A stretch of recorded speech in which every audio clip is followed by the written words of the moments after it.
Hello, this is Alexander Cross, attorney, San Francisco Bay Area Criminal Defense. Be sure to subscribe to our channel if you'd like to learn more about criminal law here, law offices of Cross and Associates. So in either case, we received an interesting inquiry here on our channel. This has to do with a DUI and battery. Let's see, back in 2018, I was arrested for DUI, and about a month ago, I was arrested for fighting in a club. I was drunk at the time. Well, first of all, let's focus on the DUI from 2018, 2 years ago.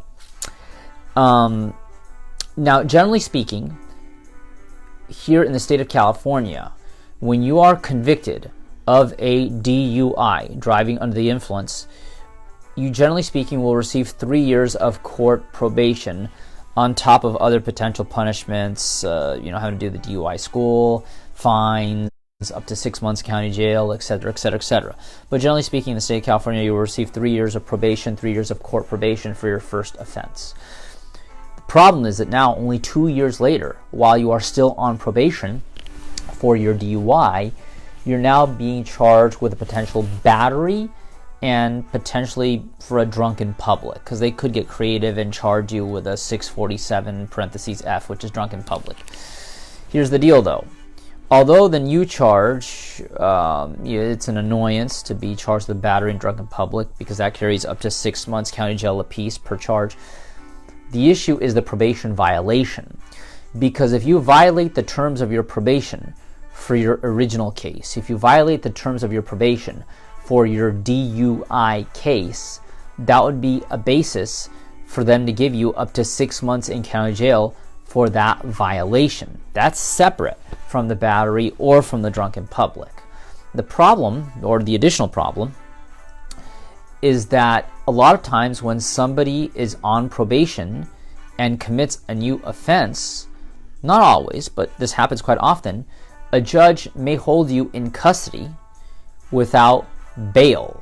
So it's very possible that you may be stuck in custody and not be able to get out until your matter gets resolved. So your attorney is going to have to read through the evidence, get through everything as soon as possible to see what he can do to potentially have you released on your own recognizance, and if not, to resolve the case with the DA's office as quickly as possible so that you could just get the hell out of there as quickly as possible.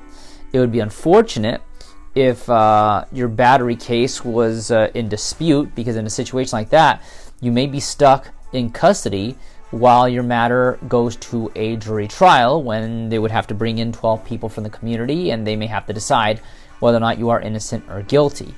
But barring that, it would probably be best if your attorney did everything possible to get you out as quickly as possible. And if there are many witnesses that could attest to the battery, your attorney should be able to resolve the case quickly and hopefully get you out maybe on an electronic monitor, or have you do some kind of work furlough program. But generally speaking, these things can be resolved, but it's horrific when the judge decides to hold you without bail just based on the probation violation. So always keep that in mind. When you violate probation, not only are you facing the potential maximum punishment for the original case, but you could be stuck in custody during the course that your case is being handled. So be very careful with probation violations. Regardless of that, if you'd like to learn more about criminal law here in the San Francisco Bay Area, be sure to subscribe to our channel, Law Offices of Cross and Associates. But if you've been accused of having committed a crime, be sure to give us a call at 1-800-862-7677. Once again, 1-800-862-7677. See you then.